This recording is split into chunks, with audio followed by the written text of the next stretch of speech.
It obviously because the anger's there, the hurt's there, the plaster's been ripped. So I'm calling this a watershed moment, Andy. He better no be on that bus going home to Celtic Park.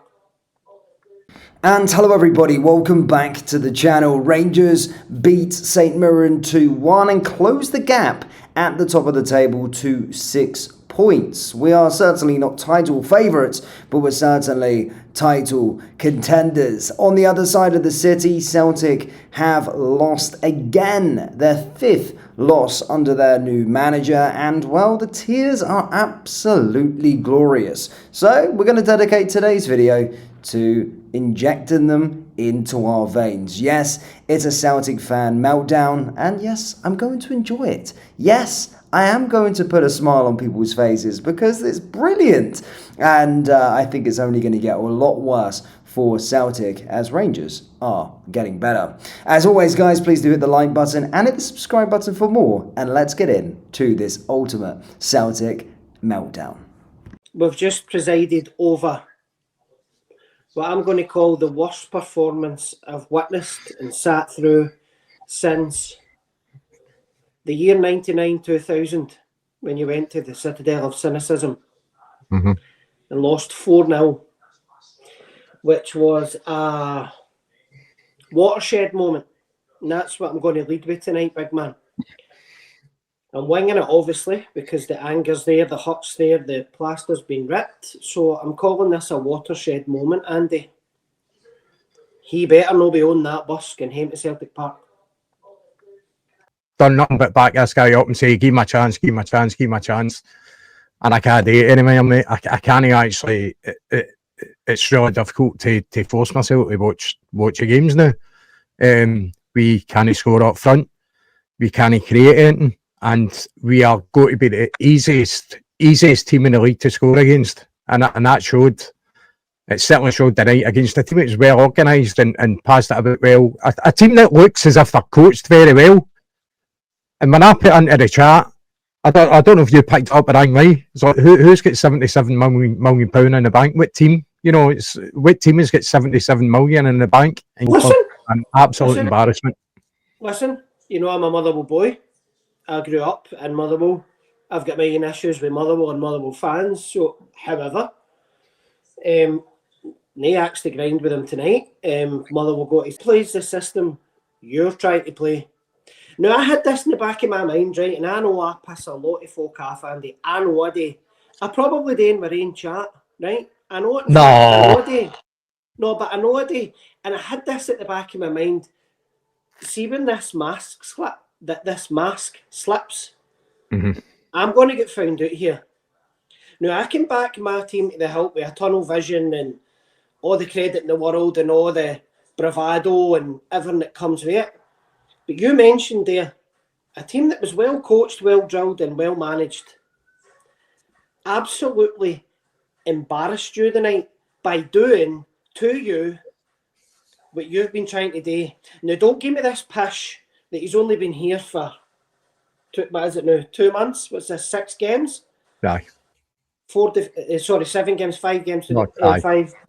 And I said all along, I kept this to myself.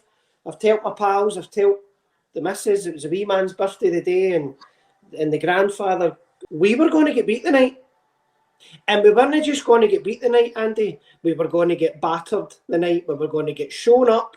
This was going to be what was the word I used at the start of the show? Watershed moment. Yes. This was going to be when you were going to get shown up for what's in charge of you and what he's trying to do for you. Because they done what you can't do. Right? But they've employed this guy. I've just been messaged with one of the boys for Baz Wan, you know Baz. Yes. The only good Baz on the bus. Aye. I've just been asked with Baz, how was this on a scale of cup final to tonight? Now the cup final was 3 weeks ago. Has there been any improvement in 3 weeks? We've had two victories. That's about it. But okay, it's one step forward, 2 steps back. The way it's going. So really, progression wise, no. Yeah, but this is the conundrum we're in, Andy. You beat a 10-man Aberdeen. Aye, I know. And you beat a bloke with the league, Livingston, that scored 2 goals against you in the first 10 minutes. Yep. They played 17 games before they played us. They scored 17 goals before they played us. And they scored 2 in the first 8 minutes. I know. Well, that tells its own story. That tells its own story. So, to go back to your point, is this on the board? Yes, of course it is, because they employed... I'm not even going to say his name. The manager. They're the guys. God forgive me. I've still yet to hear him finish a press conference. Aye. Because I can't listen to him, Andy. I know. I'm actually kind of glad in a way that you've decided to put this on tonight, because then I don't need to listen to him, and then I don't even need to go and search to see what he says, because I really don't want to hear it, because you know it's got to be regurgitated fucking bullshit he's come out with before. There you go. Thanks, Lauren. That was an absolute. You can praise Motherwell all you want. That was an absolute pitiful performance. By the way, the players don't get away scot-free either, because there's a lot of effort to get put into this game that we did see as well. Professional football players that can't control a fucking ball, right? Players that can't find another player. You could see the endeavour of the Motherwell team to absolutely close us down. That's what we're used to doing to other teams. Now, you know yourself with training bars, they do the boxes and all that, and somebody's fucking chasing them down to get the ball and they've got to pass it on. We are at absolute panic merchants when it comes to Andy putting us under pressure. When it comes to Scales and Trusty and even Tierney, they just don't know what to do with the ball. It's really poor. They try and ping it forward, and the Motherwell players on it right away. You know, we're so lackadaisical when it comes to our movement, try to find space. Even when trying to get the ball off the opposition, we don't even look convinced that we're actually putting an effort in to get the ball back. An absolutely shameful display for a team like Celtic. That's shameful. So there's a shout for Lauren. I'm not wanting to move off your point, Andy, about the board and the manager, and then we'll come to the players. I don't want to move off that. However, Lauren, as usual, is saying that we did some good things tonight, Andy. I think the first good thing we done was turn up, and then the last good thing we done was get off the park as quick as we could before you get lynched. Yeah. So there's 2 things we done good tonight.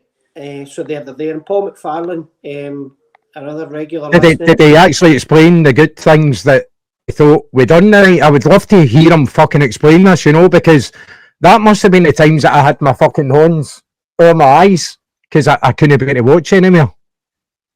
I don't even know if Christopher Stevenson is one of us or one of the other, but he is very, very correct. You can't argue with it no matter who he fucking supports.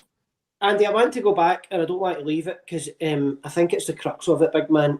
Who employed him? Of course they did, right? We all know it was the board, right? We get that. I seen something the day that intrigued me even more, was that who they're going to replace him with at Columbus Crew. Do you know who it is? Is it Russell Martin? Correct. Are they the same person? I don't know. Is it a Scooby-Doo movement? I don't know. But you move from the board to the manager, and I use the term loosely. I told you, and I said something last week that says this is an anvil above his head, Andy. I says to you specifically, we need 2 victories over Livingston and Motherwell. Yep. And one of those games you had to throw in a clean sheet to show signs of improvement. I don't want to get hysterical tonight. I don't want to embarrass myself or you know what I mean. I don't want to go over the score. Yep. But there's not an improvement that's, what's the word I'm looking for? There's no there's no such an improvement week by week, game by game. And don't give me this 2 games a week pish. Don't Andy even fucking dare trying to hit me with fucking 2 games a week. Everybody's playing 2 games a week. Mm-hmm. Are there significant signs of improvement from your first win under him, which was against a 10-man Aberdeen, that I tried to tar up with 31 shots at goal? Maybe we just needed a striker. I'm kidding myself on. Mm-hmm. It's like every weekend when I come home to Andrea and tell her I'm not going to do it again. I'm kidding myself on. I wasn't even believing it myself. telling me that we just needed Kyogo and we'd be fucking 20 points clear in the league. What an absolute pile of shite. Because see, when you can't shut the back door and when you can't defend, so suppose that I still try to find that word. I'm trying to wing this to find the word because I'm not going to leave it until I get it. But next up is the Deadco. And ironically, cards on the table straight away, and this isn't Baz life, this isn't me fucking doing my usual smarminess, and you will beat them on Sunday. 100% you will beat them on Sunday. But all that's going today is make everybody believe that, we've turned the corner again. Because I can tell you right now, gone by that performance tonight alone, just that performance tonight, there is fucking no way we are beating them. No way. They could fucking pick us off on the break quite fucking easily. That guy seems to be a lot more organised and knows what he's doing a lot more than what our fucking manager does. I can't agree with that. I'm fucking dreading Saturday now. Absolutely dreading it because we are so disorganised. The players don't know. Look, all you need to do is look at the team sheet, right? The team sheet pops up. For some reason, it's all fucked up now as well, so you don't even know what, who's fucking playing where. Even when the players come on the park, Baz, I'm looking at it going, and then 2 minutes later, you're looking at it again, you're like, who the fuck's playing where? You actually don't know who's in what position and what they're meant to be doing, and I don't think they know either. It's really fucking frustrating to watch. Absolutely frustrating to watch that he's still persevering